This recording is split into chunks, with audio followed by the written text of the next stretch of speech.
ಇನ್ನು ಬೆಳಗಾವಿಯಲ್ಲಿ ಬಾಣಂತಿಯರು ಮತ್ತು ಮಕ್ಕಳು ಸಾವನ್ನಪ್ಪಿರುವಂತಹ ಪ್ರಕರಣ ಸಂಬಂಧ ಪಬ್ಲಿಕ್ ಟಿವಿ ವರದಿಯ ಬೆನ್ನಲ್ಲೇ ಈಗ ತನಿಖೆಗೆ ಸೂಚನೆಯನ್ನ ಕೊಡಲಾಗಿದೆ. ಬೆಳಗಾವಿಯಲ್ಲಿ ಸಚಿವೆ ಲಕ್ಷ್ಮೀ ಹೆಬ್ಬಾಳ್ಕರ್ ತನಿಖೆಗೆ ಸೂಚಿಸಿದ್ದಾಗಿ ತಿಳಿಸಿದ್ದಾರೆ.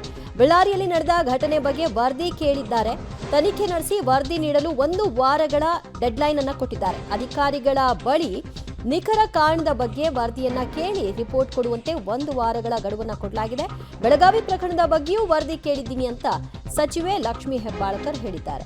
ಬಳ್ಳಾರಿಯ ನಂತರದಲ್ಲಿ ಬೆಳಗಾವಿಯಲ್ಲೂ ಕೂಡ ಬಾಣಂತಿಯರು ಮಕ್ಕಳ ಸಾವಿನ ಪ್ರಕರಣ ವರದಿಯಾಯಿತು. ಈ ಬೆನ್ನಲ್ಲೇ ತನಿಖೆಗೆ ಸೂಚನೆಯನ್ನ ಕೊಟ್ಟು ವರದಿಯನ್ನ ಕೊಡುವಂತೆ ಹೇಳಿದ್ದಾರೆ ಸಚಿವರು.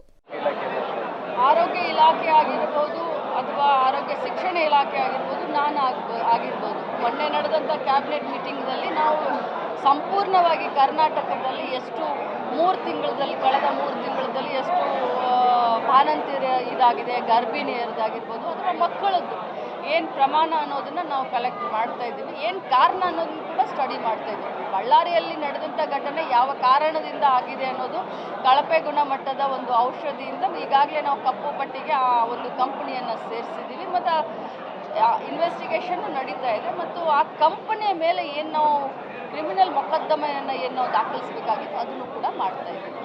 ಸೊ ಸಮಗ್ರ ಒಂದು ವರದಿಯನ್ನು 3 ತಿಂಗಳಿಗೆ ಇತ್ತೀಚೆಗೆ ಆದಂಥ ಈ ಘಟನೆಗಳ ವರದಿಯನ್ನು ತರಿಸ್ಕೊಂಡು ನಾವು ಅದ್ರ ಬಗ್ಗೆ ಕ್ರಮವನ್ನು ತೆಗೆದುಕೊಳ್ಳುತ್ತೇವೆ. ಆರೋಗ್ಯ ಇಲಾಖೆ ಅಧಿಕಾರಿಗಳು ಹೇಳುವ ಪ್ರಕಾರ ಹೆಚ್ಚಿನ ಮಕ್ಕಳು ಶಿಶುಗಳು ಮೂಕ ಕಡಿಮೆಯಿಂದ ಮೃತಪಡ್ತಾ ಇದ್ದಾರೆ.